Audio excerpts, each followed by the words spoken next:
Somewhere between Joe Rogan's 19th three-hour monologue about free speech and Theo Von attempting to decode global geopolitics with a vape pen in his hand, Zach Galifianakis went on Conan O'Brien's podcast and said the quiet part out loud. They're not doing their job. Yeah. That's not the job of a comedian. He said it plainly on a major podcast in 2026, not buried in a caption, not muttered into a microphone in some alt comedy room where 200 people heard it and the rest of the internet didn't. He said it on Conan, clearly, and moved on. Very quickly, Reddit and comment sections started filling in the blank. A lot of people assumed he was talking about Rogan and the Rogansphere. He never said the name. Didn't need to. We're going to dig into exactly what Zach said on that Conan episode, what the court jester actually means, why the Rogansphere fumbled the job description, how Between Two Ferns is the most quietly devastating critique of the podcast interview format that has ever been produced, and what Zach's whole career, from alt-comedy weirdo to Emmy-winning satirist to reluctant movie star, tells us about why he's the one guy credible enough to say any of this out loud. The Rogansphere is not a formal organization. Nobody has a membership card. There's no initiation ceremony, although relocating to Austin, Texas does seem to function as such. At the center is Joe Rogan, UFC commentator turned stand-up turned Spotify's most expensive acquisition, whose 3-hour conversations about DMT... But it's all that pineal gland shit is not proven. They don't know that DMT comes in. I can't handle that anymore. No, they do now. Yeah, they do now. Really? The Cottonwood Research Foundation. They did a series of tests with rats, and they proved that live rats have DMT produced by the pineal gland. Really? Now, it doesn't necessarily mean that humans do too, but they're pretty sure they do. Did you like? They also know that your lungs produce it and your liver produces it. That's a fact. Really? So your body's producing DMT, 100%. Masculinity. Yeah. We're in the time of toxic masculinity, right? Where you could be toxically male. Yeah. And then if you're suppressing masculinity, you're going to bring on hard times. It doesn't mean masculinity doesn't mean you're mean. Yeah. It doesn't mean you're angry. It means strength. Yes. It means discipline. Government conspiracies and whoever walked through the door turned him into one of the most listened to human beings on earth. I thought if you're going to be a judge, you have to understand the law. If you're going to be appointed to a judge, you have to have proven that you have an excellent knowledge of the law and that you will make your decisions according to the law. That's what we assume should be. That's how you get the robe. Right. Yeah. You don't get the robe unless you do. Right. Got to go to school to get the robe. You got to know what the law is. Right. And then you got to need to make decisions in accordance with the law. Based on Not the stuff feelings. that you already know because you read it because you went to school for it. Yes. Not you just got appointed. Not vibes.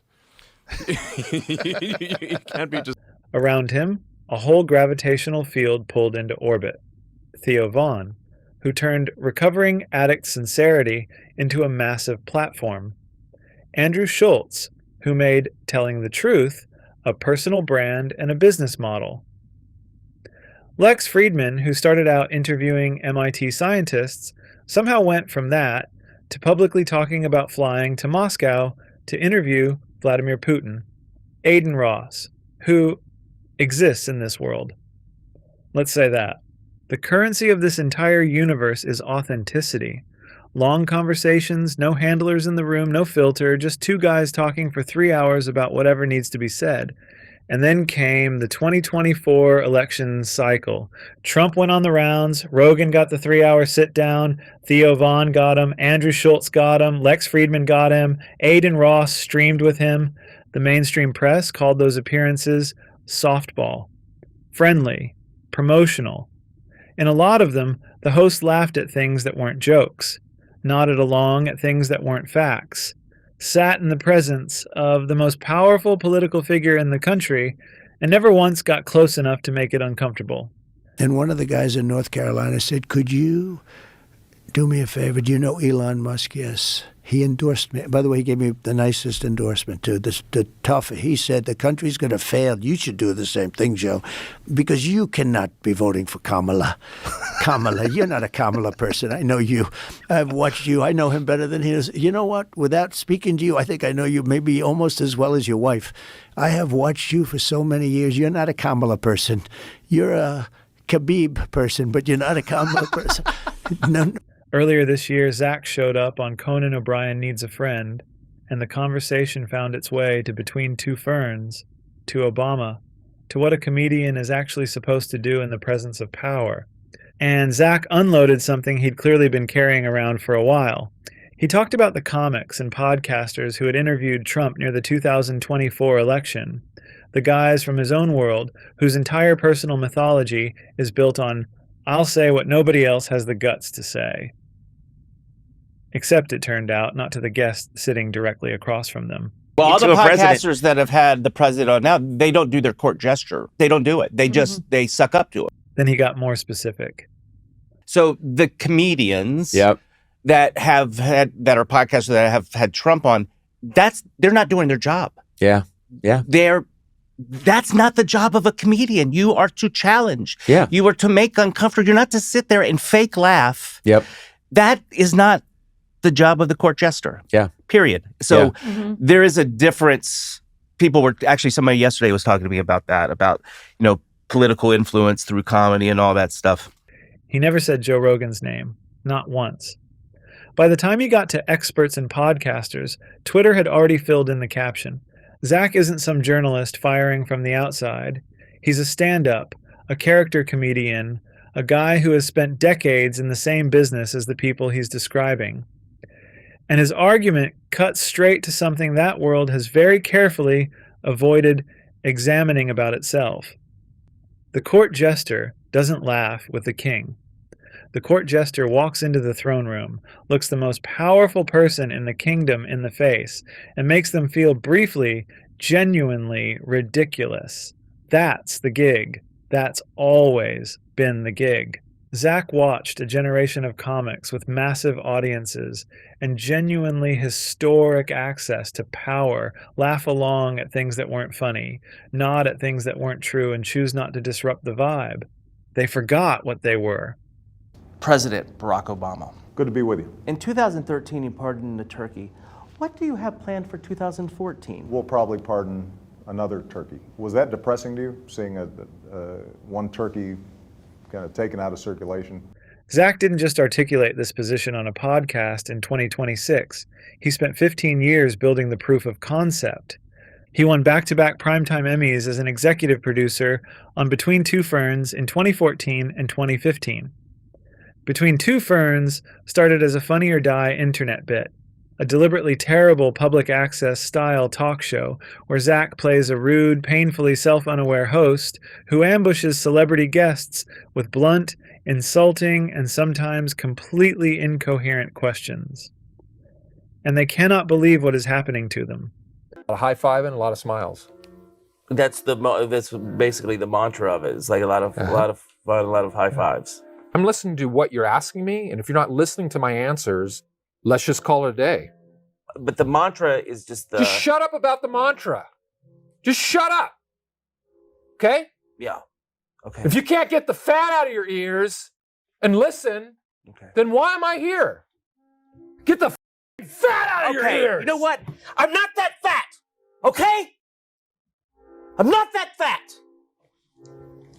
Lost 9 pounds. The production design is ugly on purpose.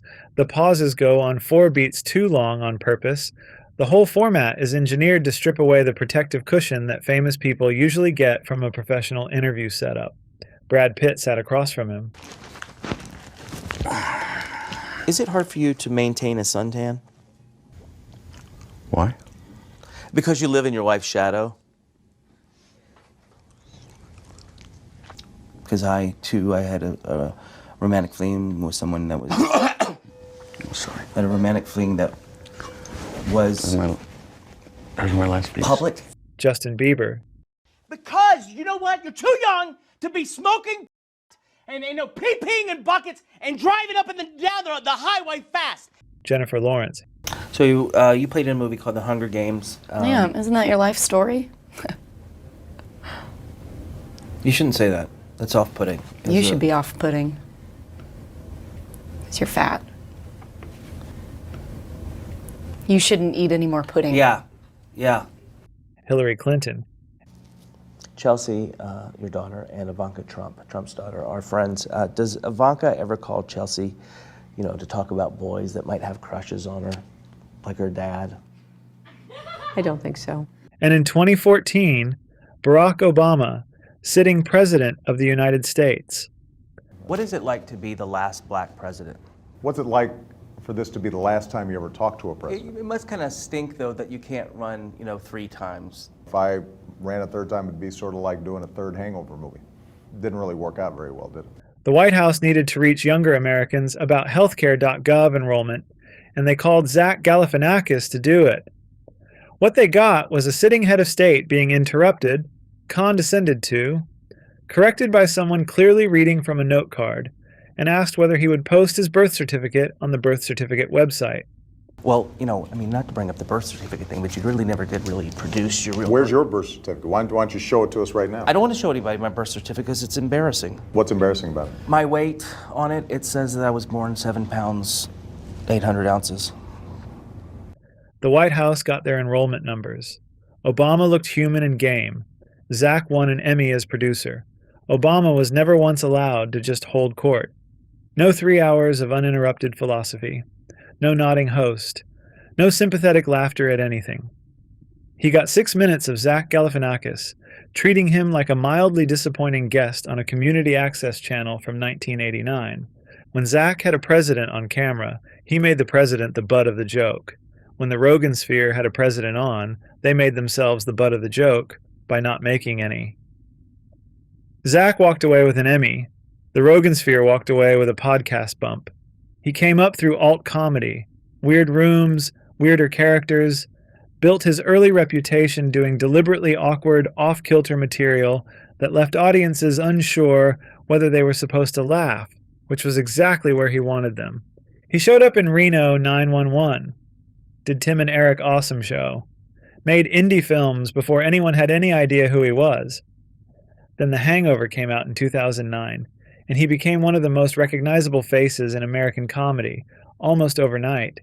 He followed it with Due Date, Dinner for Schmucks, Birdman, and then deliberately made Baskets, a quiet FX series about a failed rodeo clown with delusions of being a French-trained mime living out of a motel in Bakersfield, California. Baskets picked up multiple Primetime Emmy nominations, including a win for Louis Anderson in 2016 and a lead actor nod for Zach in 2017. Nobody in the promo code for Magnesium Gummies world saw that coming. Here is what Zach did not do. He did not take his hangover money and launch a weekly 3-hour podcast about whatever happened to be bothering him that week. He did not pack up and move to Austin. He did not build a whiskey brand and a testosterone supplement line and a comedy club with a green room that smells like elk meat. He took the movie work, made strange things on the side, went home and periodically resurfaced to roast a president or light up a podcast ecosystem, and then largely disappeared again. The whole shape of his career is the argument. He had every opportunity to become a comedian-philosopher brand after The Hangover. He chose to stay the clown, and then in 2026, from that position, he looked over at the philosopher brands and said, "You forgot what you are." But what's interesting is I wanted to do this experiment once, and I had the wardrobe. This was many years after we did the Hangover movies. I had the wardrobe sent to me because I was in Vegas, and I wanted it to look like how pathetic it was that the actor got into his outfit and was trying to get recognized. And I did it. But no one came up. It was so embarrassing. There's a reason the Rogansphere fan base bristled when Zach's quote got clipped and started circulating. Just a comedian lands to that audience as a put-down, an attempt to minimize long-form conversation, to dismiss independent media, to put comics back in a box labeled entertainment only, no opinions allowed. That reading misses the point completely. Zach's whole argument is that comedian is the highest job title available. The court jester is the person in the building with the most freedom, the only one who can walk up to power and make it look stupid without losing their head. That only works, though, if you actually use the freedom. If the relationship with the guest starts to matter more than the bit, if you're sitting there fake laughing, because that's what you do, When the most important booking of your career says something that objectively isn't funny, the freedom's already gone. You've stopped being the jester. You became the court. The Rogansphere built a religion where every stand-up with a Shure SM7B microphone is a prophet. Every 3-hour conversation is a sermon, and challenging the guest would be a sin against authenticity. Zach Galifianakis is the guy at the back of the congregation who stood up in the middle of the whole thing and said, "You're just a comedian." And the worst part, the part that really can't be argued away, is that somewhere underneath all the hot takes and the Spotify money and the 3-hour episodes about the nature of truth, they already know he's right. If Zach Galifianakis can walk into a room with a sitting president and make him uncomfortable for 6 minutes, the least you can do is hit the like button. Subscribe if you want more of this. Drop a comment below. Whether you think Zach's right, whether you think the Rogansphere deserves the criticism, or just what you had for lunch. Later.